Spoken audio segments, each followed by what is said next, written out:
artificial intelligence they say he used to plan the attack. Tom Winter is here, and Tom, a top police official calling AI in this case a game changer.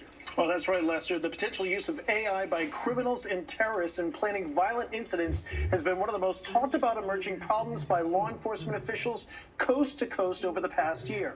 Officials in Las Vegas say Matthew Livelsberger used ChatGPT to conduct searches about laws and what he would need to use to set off explosive powder. Specifically, they say he asked ChatGPT the amount of explosives he would need, how and where to buy the fireworks for his explosive, and if he was to use a firearm to set off the explosive, what speed of bullet would need to travel to get a specific powder to explode.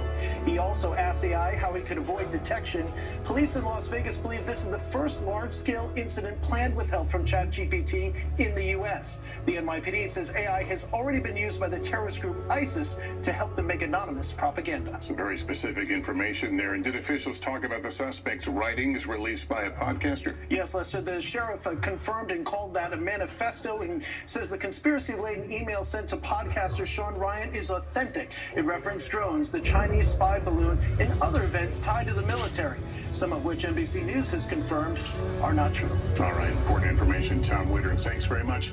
Less than 2 weeks before he takes office again, President-elect Trump tonight outlining potential dramatic steps to try to acquire the Panama Canal and Greenland, and even rename the Gulf of Mexico.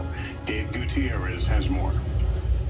In a marathon news conference at Mar-a-Lago, President-elect Trump not ruling out using economic or military coercion to retake the Panama Canal and acquire Greenland. You're talking about Panama and Greenland. No, I can't assure you on either of those two. But I can say this. We need them for economic security. The Panama Canal was built for our military. Trump saying the U.S. decision to return control of the canal to Panama in the 90s gave too much influence to China. China's basically taken it over. And arguing the U.S. needs Greenland for national security. You have Russian ships all over the place.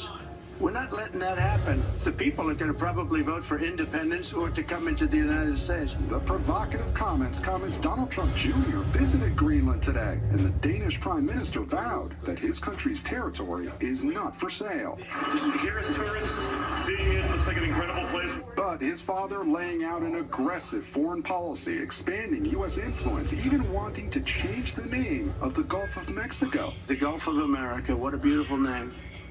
And it's appropriate. It's appropriate. And Mexico has to stop allowing millions of people to pour into our country. And after mocking Canada as the 51st state, Trump is floating the idea of using economic, not military force to annex the U.S. ally. Because Canada and the United States, that would really be something. You get rid of that artificially drawn line, and you take a look at what that looks like. And it would also be much better for national security. Outgoing Canadian Prime Minister Justin Trudeau responding, there isn't a snowball's chance in hell that Canada would become part of the United States. While overseas, Trump is again warning Hamas to release its hostages soon. If they're not back by the time I get into office, all hell will break out in the Middle East. And it will not be good for Hamas. Meanwhile, Lester, Judge Eileen Cannon says Special Counsel Jack Smith's report on the now dismissed classified documents in January 6 cases against Trump cannot be released until an appeals court weighs in. Trump called that great news. Also today, a New York appeals judge denied Trump's request to delay his sentencing in his hush money case. Lester?